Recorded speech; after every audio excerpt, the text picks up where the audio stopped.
All right. Hello. Welcome to another episode of Getting Started.Life, the show where we teach you about new endeavors by going over the 5 steps to start something and the one mistake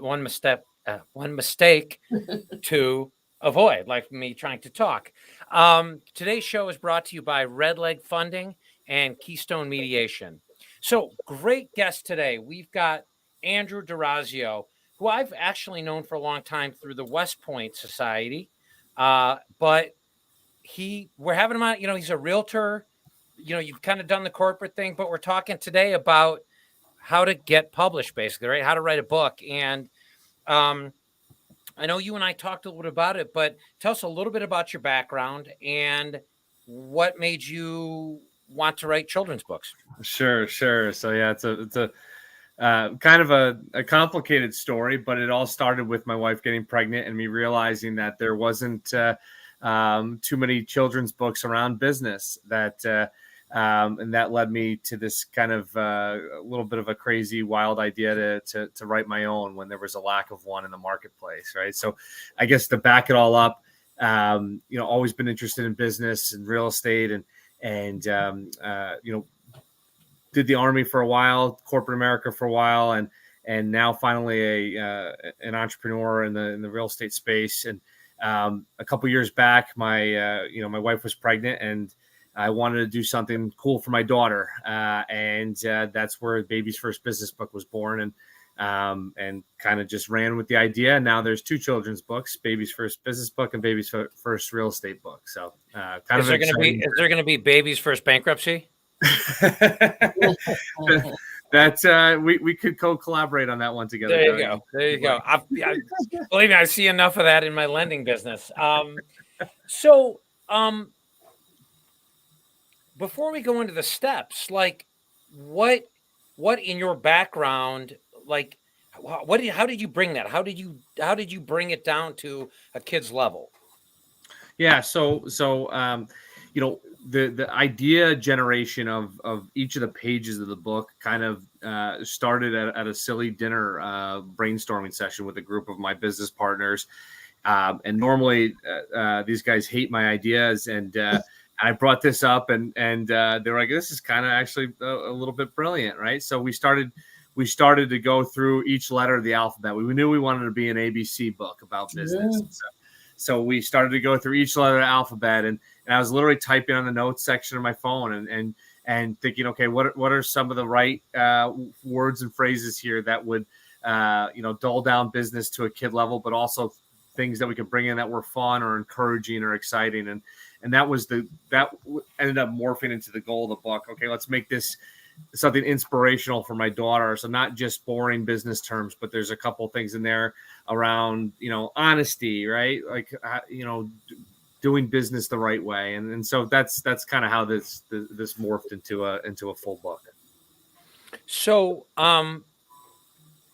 let's just jump right in, because I would love to know, like, how I think if you look at people's bucket lists, right? Like, write a book is on there, and obviously it's not for everybody. But what was the first step? How do you even, obviously you did the brainstorming. Sure. And I think everybody thinks their ideas are awesome, right? Like, I admit I have so many ideas that I think are the awesomest ever ideas. And then I talk to people and like, yeah.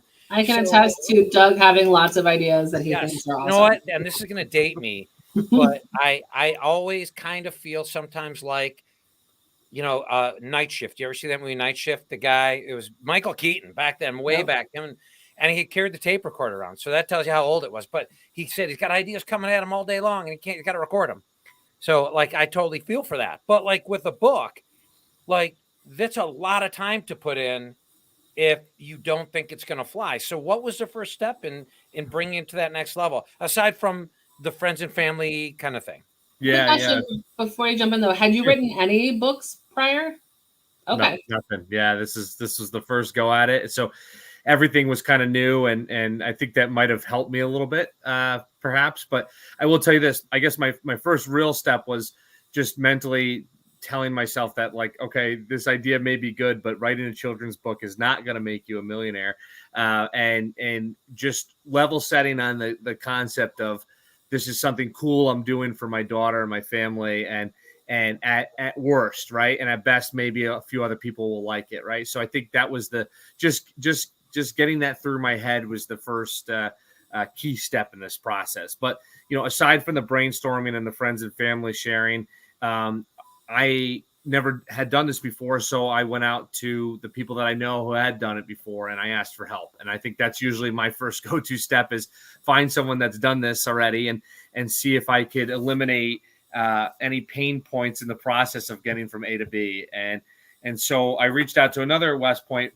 connection, Doug, and who I knew had written the West Point A to Z book, and I got him on the phone and we talked through, okay, what did you do right? What did you do wrong? And he probably saved me, I don't know how many hours in the process of, finding a publisher and getting this thing drafted and ready to go. So that was step one, A, recognizing that I didn't know everything or anything for that matter. And B, step two, go and finding help from others that have done it before. Now, was he able to help you? So it sounds like you're kind of building a scope, right? Like, what are you doing and what's it take? He had written a very different kind of book, right? So how, for you, with children's books, there's a simplicity to the copy, but there's a complexity to all of a sudden the visual component. Like, was he able to help you with that, or was it more of an effort to find somebody who had done the same kind of thing? Yeah. So luckily for me, I grew up with these two amazing artists in my hometown in New York, and I hadn't talked to them in a while. So I reached out to see if they were still drawing, and both of them said, yeah, we're still professional artists. And so I asked them if they did any freelance work, and they said they'd be happy to take on the project. So I kind of got lucky there, having known some people in my background from my, we went to preschool and elementary school together with these two, and they were able to draw some fantastic pictures. And in fact, the finding the artist, finding them was the easy part. I think what their genius was, that they were able to take my vision and like turn it into a story, right? And make the pages come to life. And when you're dealing with children's books too, it's the pictures are tremendously important.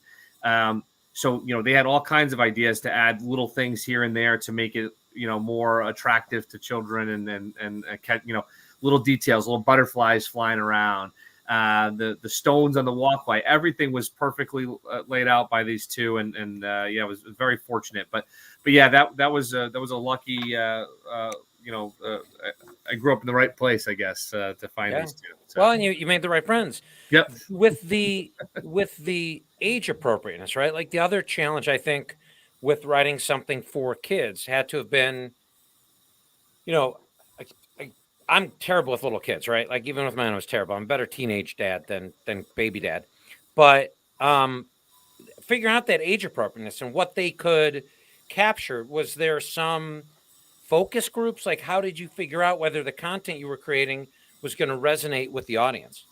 Well, so great question. So I probably didn't do enough of this, right? But what I did was, once I had a physical copy in my hand of a draft of the book, I guess draft one, I sent it to all my friends that had kids, right? And I said, okay, send me your feedback. Do not hold back. Is this too much, too little? Talk to me about word choice. Is everything lined up here and age appropriate? And the feedback I got was great.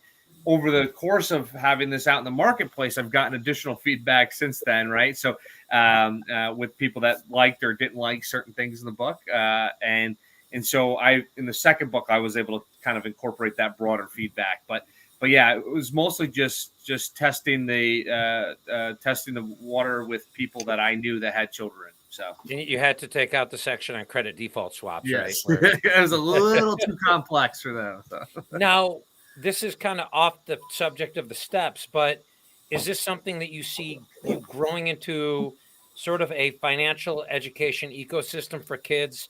Because really, this is baby's first real estate, baby's first business. Is it where you want to continue to develop the complexity of what these kids are learning as time goes on? Is this sort of a not a one and done thing, right? Is it something you're going to keep doing?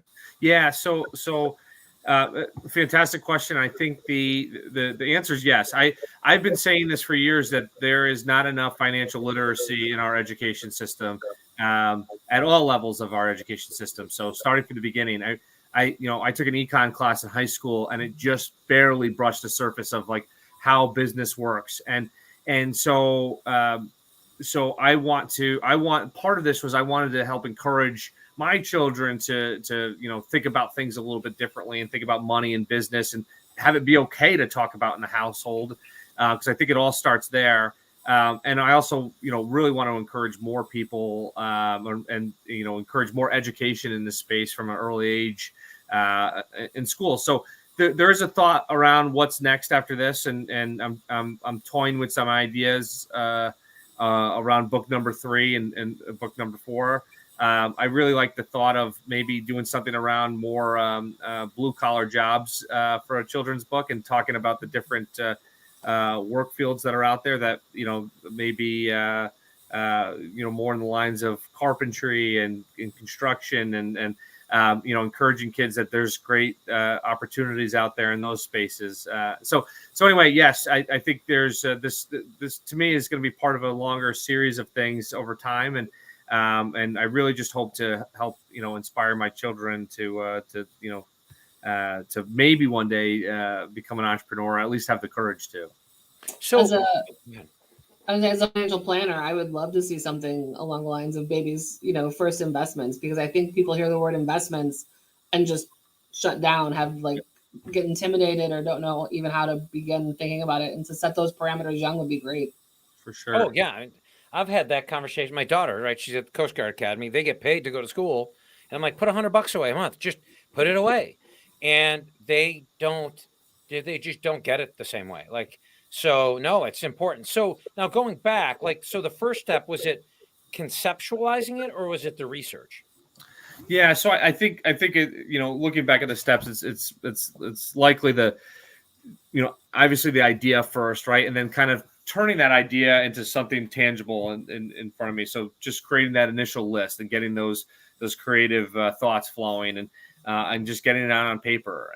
And once I realized I had something there that was worth writing, I kind of take it to the next step and then start doing the research. Right? It was okay before I dig too deep and find out what I need to do. Let me just see if there's a book here, right? And so that just involved me talking to my friends, and then just literally writing and taking notes on my phone, and having these silly discussions with people. And it turned out to be a fun conversation starter with folks. And what do you think the letter Z should be, or what do you think? How do you find out? What do you put for X, right? Like that, in these ABC books. So it was a fun process just to get those ideas down. And then once I had that kind of carved out, then I was like, okay, now what do I do? And that's when I started jumping into let's figure out how to get this thing off the ground. So now that you conceptualized and done some research, really, what was your next step? Because again, I think it's one of these things where people pick up a book. Well, first thing these days, writing a book's a whole different ballgame. It's kind of like doing a podcast. Like people can self-publish, right? They can do those vanity books if it's for their business. So it's a different world, obviously. And I want to get to the publisher part in a little bit, but what was your next step? Now that you were like, okay, there is a book here. My friends are giving me honest feedback. And I think that that's really cool. I do want to take them into that. Is what I've always read about endeavors like this is understand even the best authors have editors. Like the best content is created when you can let go of your ego. And it sounds like you sort of did that in the beginning. Yeah, absolutely. And I think, once I had this kind of written out, at first it was the basic kind of skeleton of the book, right? What are the letters we're going to go after? Then came the research of, okay, let's reach out to folks that have done this before. Let's figure out the least painful path from A to B, or A to Z rather. And I like that. I see what you did there. So, so once that research was complete, then it was like, okay, let's pick a partner here, and then continue to refine the book iteratively, right? So through that process of research, I narrowed my list of publishers down to, let's say 2, right? And then we started analyzing, okay, what are the different logistics options? What are the different marketing options? Is this the right partner for me? Do they do other children's books like this? Just narrowing down, who was going to be my printer and distributor. And what I really wanted was simplicity in the process. And I found that with Mascot Books that I ended up using. They were a one-stop shop for all my printing needs. They had a good marketing program, and also had the warehouse and logistics capabilities to get this to the right places. And they had a path to getting it on Amazon. And anybody that's written a book knows, like, your book needs to be on Amazon, even if it's not the best from a payment term standpoint, right? Which, again, just not why I did this, but I wanted this to be out in the world, and getting it on Amazon is the best way to do it. So Mascot provided me that avenue. And then once I made that selection, then it became, okay, let's make this book a little bit better every day. And so I started getting more detailed on the writing, and basically building that fleshing that skeleton out and making it a little bit better, and then getting more feedback and incorporating it, and then using the editors there at the book site to help make it better as well. 2 things that jumped out for me on that step was, first, I think people look and they go, I'm writing a book. It's creative. It's a creative thing. Even if it were a textbook, there's a creative component. But what I'm hearing from you is that this is a much broader endeavor, right? Like, if you're doing it, unless you're an author that warrants all that stuff being provided, you're doing it. And I think that's an important thing for people to think about, is that it's work, right? You were doing something, like, it's a great endeavor. It's great to get your thing out there. But I also heard, have reasonable expectations. Like, you're not going to be, I mean, maybe you are, right? There's those times where you hear about somebody who is kind of in a second act, and they're able to bring what they did and become like a great crime novel author or something. But I like what I'm hearing with you as a matter of, it's like, know why you're doing it, right? And match the expectations to that. And was that part of the first couple of steps? Yeah, for sure. I mean, I think the just knowing from the get-go, like I said, this is at worst something cool that I did for my daughter, and something I can help maybe encourage her to do or think about. At the time, my son wasn't born yet, and the same when he was born with the real estate book, I had dedicated each one to each of my kids. So at worst, it was something cool and encouraging I did for them. And at best, maybe this would be broad enough to share with people. And, I know there's been people that, outside of the United States that have bought the book, which is kind of cool. And is it translated in other languages? No, not translated in other languages yet. But, if there was demand for it, I would certainly consider it. But, so that was the at best, I said to myself, okay, I'll break even on this, and it'll be something cool. I'll share with my kids down the road, and as a story, and maybe other people are inspired to become entrepreneurs themselves. The expectations management is huge with writing a book. Anybody that's actually written a book will tell you that it's not a cheap endeavor, and it's not that profitable of an endeavor. It's just something that's just one piece of my overall puzzle, I guess. No, you don't have a rule that you have to have a kid every time you write a book, right? No, that could get really costly. Yeah, although there are probably more books. There are probably more books than kids coming in the future. Yes. So we're going to go to a commercial in a minute. But so what's the third step? I've kind of got the first 2 down. What would you say is that third step? Yeah, so I think it's that feedback loop, right? So I think once we had nailed down our partner, our service partner, and all this, then it's like, okay, let's iteratively make this better, page by page, word by word, and that process is kind of lengthy, and that's when you kind of get a little self-doubt in there, and you get different perspectives on things, and you realize you can't make everybody happy too. So the feedback loop, just friends, family, editors, anybody that I could get my hands on that would read it, I sent copies to. or email copies to, and solicited their thoughts. And I tried to incorporate everyone's ideas and as much as possible, and realized that, again, too, you can't make everybody happy with a book. But yeah, that was step 3 for me, was the feedback loop. I like that. There's benefits, I think, in a children's book over a novel to get it read by a lot of people.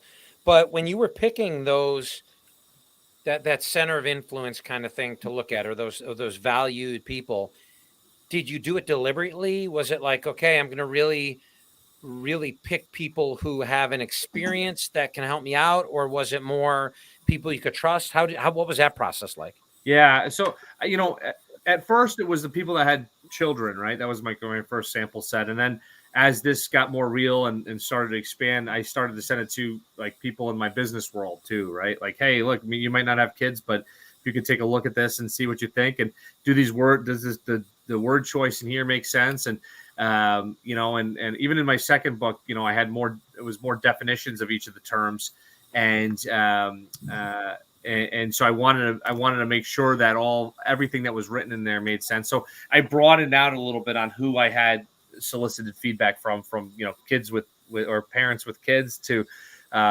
people in the business world, to just completely people had nothing to do with anybody that would read it. So from a professional standpoint, the folks at Mascot Books did a really good job of doing some editing from that standpoint. But basically, it was people in my social circle that provided the most feedback early on. So we're going to go to a quick commercial, and then we'll be back right after that to hear the last 2 steps and the biggest mistake.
All right, and we're back. For those of you just joining us, this is Getting Started.Life, the show where we teach you about starting new endeavors by going over the 5 steps and the 1 mistake not to make, the 5 missteps to do and the 1 mistake not to make.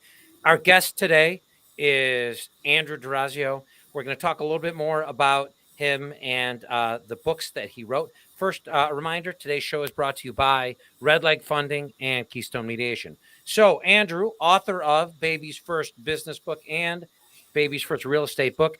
In the first half of the show, we covered the first 3 steps. What's step 4? Yeah, so step 4 is actually getting the book out into the marketplace, and that's kind of a it goes back to you selecting your partner that you want to run with, but it's kind of a longer process. Involves printing the book, lining up the logistics, warehousing, where it's going to be stored, what sites you're gonna put it on, what the sale price is, kind of ironing out all of those details. And that took kind of several months to get it out the door into the print shop once all the feedback was incorporated and then into Amazon's hands. So getting that all written up and all the details behind that, that's a kind of a lengthy process as well. So all of those and then on top of it, the marketing piece, how are we going to market this so that the world knows it exists, right? And there's a million books out there, probably millions, right? And so how do you stand out amongst the other children's books that are either cheaper or more popular or whatever the case is, when people are searching for stuff on Amazon? So that's all part of the strategy associated with getting this book out to the world. Quick question, rewinding a little bit, because you were, I think, uncommonly successful in finding a publisher who said, yes, this is good. Mm-hmm. Between sort of that, the third step and that fourth step, it seems like there could be a lot of rejection, right? Like, so do you deal with any of that? Do you know other people who did? Like, how did you prepare yourself for that? Yeah, no, it's another great question. So there are publishers out there that will literally publish anything, right? And then there are that are more selective from the standpoint of they want to only work with projects that they know are going to sell books, right? And I think throughout this, I had probably interviewed 6 or 7 of them. A couple had said no, a couple said yes, and some said maybe, right? And I think dealing with the thought of rejection and also the thought of people saying this is a bad idea, to me, it wasn't that difficult because I knew my why. I knew why I was doing this, and that's all that mattered to me, right? And so I wanted to ended up choosing a publisher that understood why I was doing this, and it was to help inspire young children to get into business or entrepreneurship. And once they were on board with that, I think it became a lot easier. So the rejection stuff wasn't that hard. To me, it was just they didn't understand why I was doing this, and if that why didn't sync up with their vision or their mission, then that's their problem, not mine, right? So I just found somebody that was compatible with me from that standpoint. So I love that, because that's something that we didn't bring out in the first half of the show, is the why. Is it something where, again, ego is a huge driver for a lot of people. And I could see somebody saying, I want to write a book so that I could say I wrote a book. What advice would you give about that? Do you need to have a why, or is it like, maybe you're talented enough you can write it, but what are your thoughts on that? Yeah, I think some people, there's a lot of reasons why people write books, right? I think some cases it augments or helps support their business that they're in, helps credentialize themselves as an expert in a field. It's easy to hand somebody a book and say, oh, hey, I'm a great real estate broker, and here's a book I wrote about how great I am, or how, what the keys to success are, right? And help kind of credentialize themselves. In this case, it's kind of funny when I hand somebody a children's book, because it doesn't credentialize myself, right? It's just again, goes back to something interesting and cool that I did for my children. So in this case, like, I had no ego, I had no alternative agenda other than trying to help increase kind of financial literacy in the younger populations, right? And so, but yeah, I think anyone that's writing a book, though, or considering writing a book, consider why you're doing it, right? Is it to help improve or increase your business? Is it to help credentialize yourself? At the end of the day, I think you really have to eat a little humble pie with all of this, and realize that whatever the reasoning behind it, just stick to it and run with it. So that would be my what I'd say about that. Was it when you conceived the second book, was it an easier process? Yeah, it was actually. I mean, once I had the partner ironed out and I kind of knew the process pretty easily. Still, the creative piece of it was still difficult. But I had received a lot of feedback from the first book, so I tried to improve upon with the second book what I might have missed in the first one. So the second one was certainly a lot easier than the first from a timing standpoint.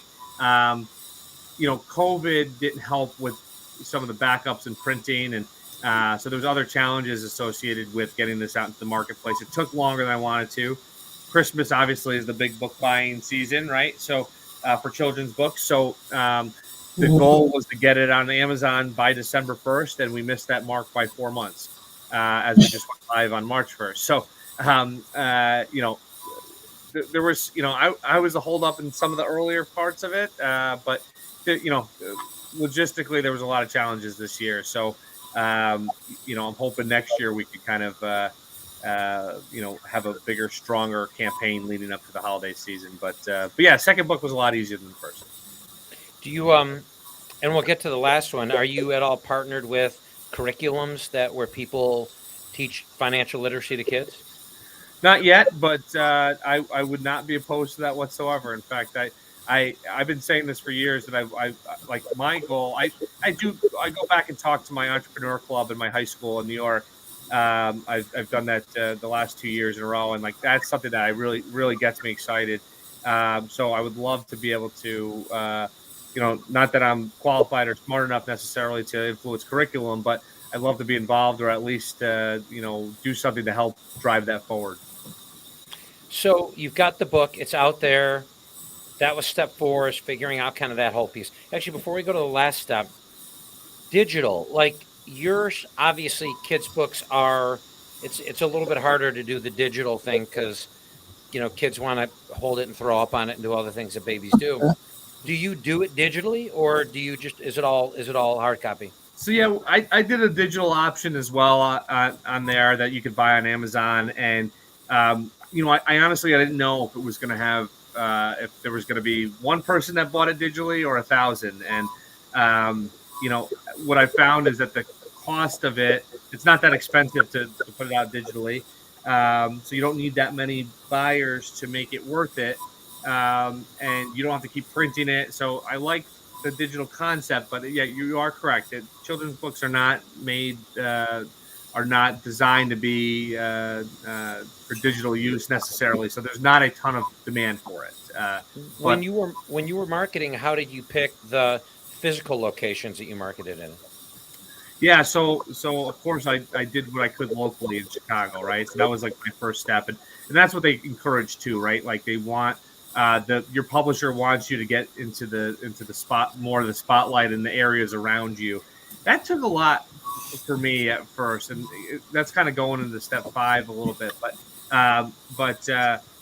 yeah. So anywhere where I had connections to, so I did a lot of stuff back home in New York where I grew up, and a lot of stuff where I'm located now in Chicago. So basically my backyards where I grew up and where I live now. And you said that touches on step 5. So why don't we just jump right into step 5? Yeah. So I'd say the last piece is probably the hardest for me to understand because I'm not good at it, but it's the marketing side of things, right? So now that the book's published and out on Amazon and all that work's done, is how do you get it in front of people? So I did a ton of experimenting the last 2 years, from Facebook ads to my book's now in a couple of bookstores in Beverly here on the South Side, just from me like going into the store and saying, hey, do you want to carry the book, as a local artist or sorry, not a local artist, a local author, and to building out a website for it and a number of different things. So I've done a lot of experimenting with it, and in reality, I think there's a lot of things that work and there's some things that don't work, but that's been a big learning curve. I've solicited the help of a lot of people in sending me pictures of their children reading the books, and I created a couple of Facebook pages just to post things on a weekly or every other week basis, just to keep it fresh and top of mind for people. And but yeah, that's been a very interesting kind of challenge with all this. But the cool thing is that once this all happened, I had a lot of people that reached out to me over the last couple of years and said, hey, I wanted to write a book, and could you kind of help walk me through it? And so if anything, like I've the audience that have seen my posts and stuff have learned what I'm doing, and it's helped them it's helped a few people in some capacity, and some kids are now reading my book. So it's working from that standpoint. So with that, I like what you just said, and I want to take a minute to talk about that. is like Facebook groups and things like that. So did you find yourself leveraging, like you and I are in a lot of the same real estate groups, and a ton of great information gets shared in those. Did you find that that was a good resource for you for your writing the book? Sorry, my new chair's making noise. I'm sorry about that. No worries. Yeah, I think there's a so the publisher that I had chosen does a number of different things marketing wise, but everything from a social media standpoint, I kind of figured out on my own, and with the help of other people that have either done it before or folks that work at Facebook that I'm friends with, and then seeing what other people have done in some of the other business or real estate related groups that I'm in. So I think a combination of all the above, posting it everywhere, telling people my story, doing interviews like this, all helps kind of share the brand and the why behind it all and the product itself. So it's all definitely helped kind of sell the book over the last couple of years. So one thing we always love to talk about is the biggest mistake, right? Because you and I, again, both military. Plan doesn't last the contact with the enemy. So what is your advice in terms of and if there's more than one, we've got a lot of time. So if there's more than one, let us know. But what would you tell people to avoid? Yeah. So this is going to sound like a cop-out answer here, but like, when I first started this process, I had called that guy that written the West Point book, and we talked for a couple hours, and we've become good friends since over the years. And he said something to me last year. He said, we were at the breakfast, and he said, there's been at least a dozen people that have called him over the years and asking for advice about writing a book. And he said, you're the only one that actually did it. And that to me, resonated a little bit. And not that I'm, a man of my word or super action oriented, but I will say I had set a goal for myself, and I broke it down into manageable steps, and I executed on it. And I think there's something to be said just about like just not stopping, right? And I think I hit a ton of decision points or roadblocks. Life got busy. I had kids. I had, a number of different jobs. My father passed away last year. A lot of things that have happened that could have stopped me or derailed me. And I just kept going. So I think there's just an element of tenacity and grit that it takes to write something as simple as a children's book from start to finish. So my first piece of advice would be just don't stop, right? And then elicit, help from those that have done it before to help kind of guide you along the way. So, again, I always hate that answer where people are like, "Oh, just keep going, don't stop, take action." But in reality, it's a big part of this. Just not stopping and breaking down the goals into meaningful chunks. Some other things. Wait, can I take a minute on that? Sorry. What I think is really interesting is I feel that goes back to the why, right? So if you're not writing it for a reason that doesn't really resonate and get you out of bed, then it sort of sounds like it's doomed to fail, right? Absolutely. But if it's something like, again, people may not give a crap what you have to say. Like we do our podcast, there's people who listen, there's people who don't. We don't know, but we love getting guys like you on to talk about this, to get the message out. And it's a passion of ours, right? It helps with our divorce business and things like that. But it's just very interesting how tied it all is into you to say, nobody's going to stop me from creating something that I see value on, right? And I think that's an interesting thing that, as you were talking about, that was my first thought, is you were basically like, I'm going to write this. Yep, 100%. And even more, you had mentioned, keep going.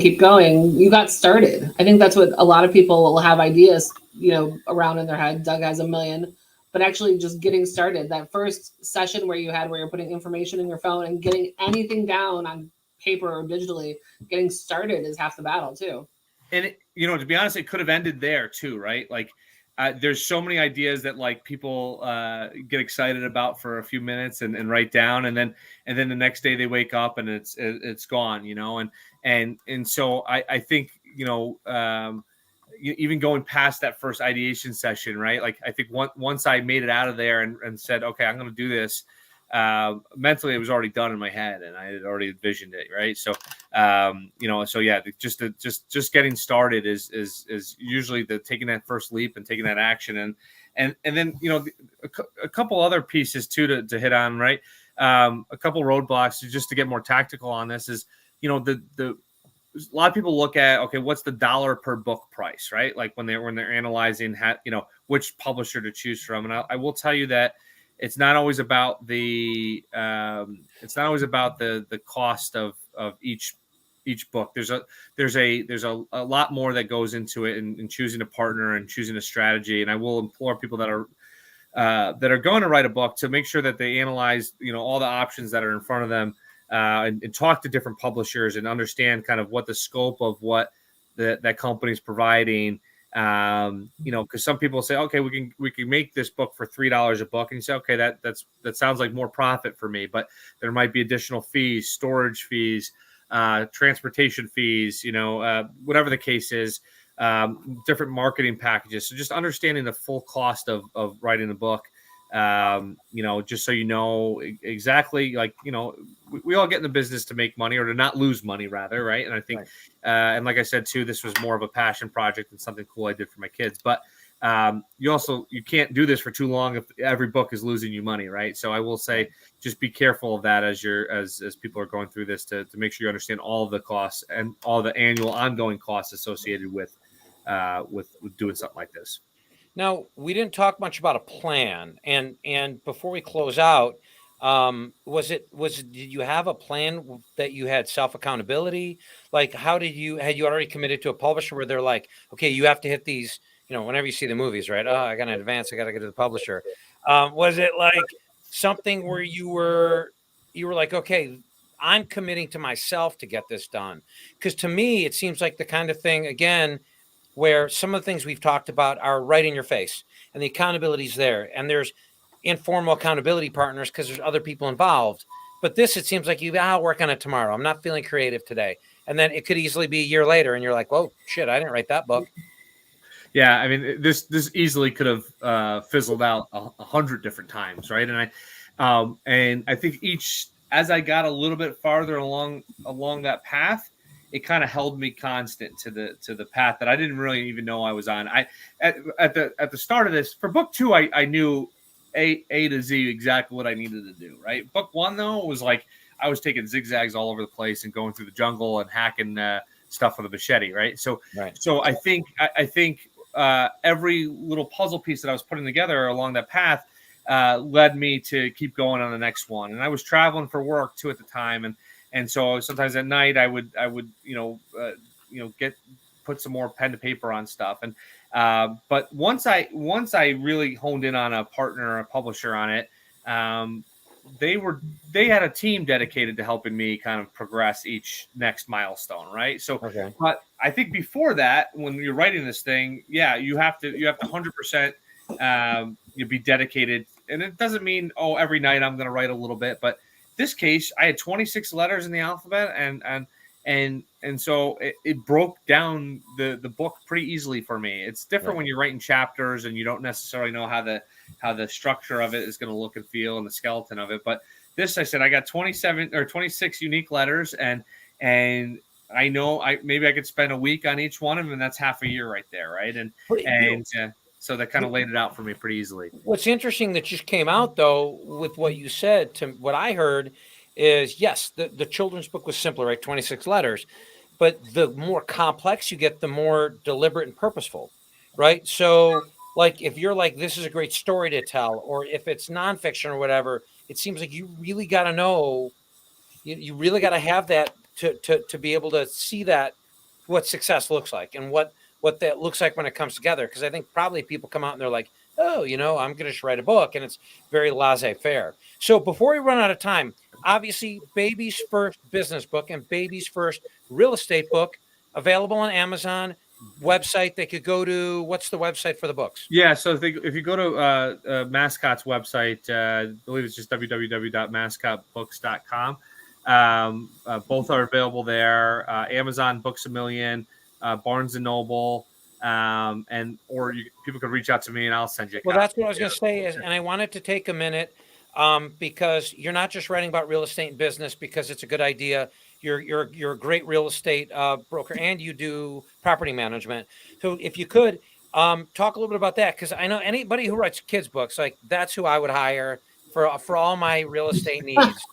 So For sure. what would be the best way for people to get hold of you if they have real estate questions or need help with property management? Sure. Yeah. So I work for a company, Fitzgerald Real Estate. We serve the entire Chicagoland area as a broker for them, and also own a property management company, BCG Real Estate Group, with my two partners, Joey and JD. One's an Air Force Academy grad, and one's a Naval Academy grad. A very unique mix of man, combined arms team. So